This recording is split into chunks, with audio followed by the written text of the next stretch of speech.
نحمده ونصلي ونسلم على رسوله الكريم أما بعد فأعوذ بالله من الشيطان الرجيم بسم الله الرحمن الرحيم قال الله بارك وتعالى وقرآنا فرقناه لتقرأه على الناس على مكث ونزلناه تنزيلا. وقال الله بارك وتعالى في موضع آخر وقال الذين كفروا لولا نزل عليه القرآن جملة واحدة كذلك لنثبت به فؤادك ورتلناه ترتيلا. صدق الله العظيم. نزول قرآن کے بارے میں بحث چل رہی تھی کہ قرآن کریم کیسے نازل ہوا اور ان کی نزول کی کتنے طریقے ہیں۔ پہلی ویڈیو میں ہم نے نزول قرآن کی اول قسم بیان کی تھی کہ لیلۃ القدر میں لوح محفوظ سے آسمانی دنیا تک یک بارگی نازل ہونا، یہ قرآن کریم کی پہلی نزول ہے۔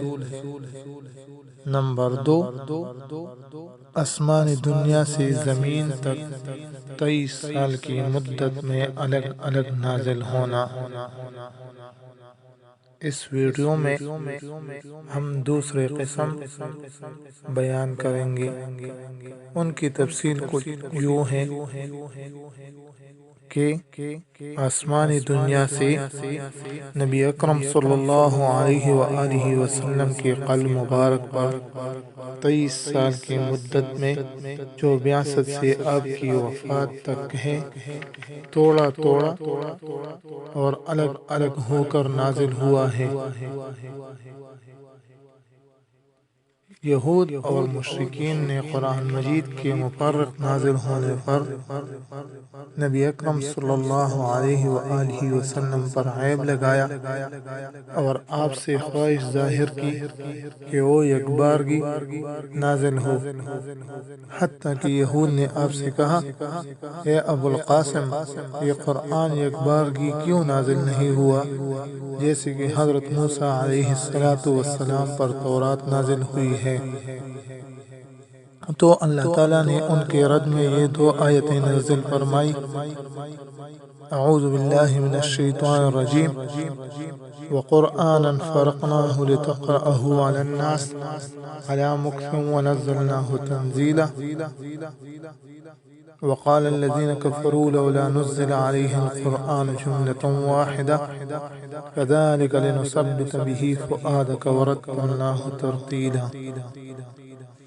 امام زرقانی رحمہ اللہ کے قول کے مطابق یہ رد 2 باتوں پر دلالت کرتی ہے۔ نمبر 1، قرآن کریم حضرت نبی اکرم صلی اللہ علیہ وآلہ وسلم پر الگ الگ صورت میں اترا ہے۔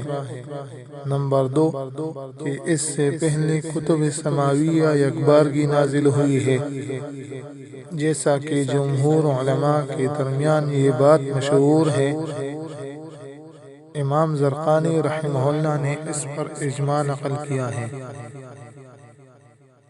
ناظرین کرام، یہ قرآن مجید کے مفرق نزول پر دلالت ہے۔ مفرق نزول کے بارے میں چند حکمت علماء نے فرمائی ہے جو آج ہم اس ویڈیو میں مختصراً ذکر کریں گے۔ ان میں پہلا حکمت یہ ہے کہ مشرکین کی اذیتوں کے مقابل نبی اکرم صلی اللہ علیہ وآلہ وسلم کے دل کو مضبوط کرنا۔ نمبر 2، نزول وحی کے وقت حضرت نبی اکرم صلی اللہ علیہ وآلہ وسلم پر مہربانی کرنا۔ نمبر 3، احکام سماویہ کی توضیح میں دیر بڑھنا۔ نمبر 4 مسلمانوں پر قرآن کے حفظ و فہم کو آسان کرنا۔ نمبر 5 واقعات و حوادث کے ساتھ ساتھ چلنا اور بروقت ان سے آگاہ کرنا۔ نمبر 6 قرآن کے سرچشمہ کی طرف رہنمائی کرنا کہ وہ حکیم و حمید خدا کی تنزیل ہے۔ یہ چند حکمتی ہیں جو ہم نے بیان کی ہے۔ اللہ تعالی ہم سب کو عمل کرنے کی توفیق عطا فرمائے۔ وآخر دعوانا ان الحمد للہ رب العالمین۔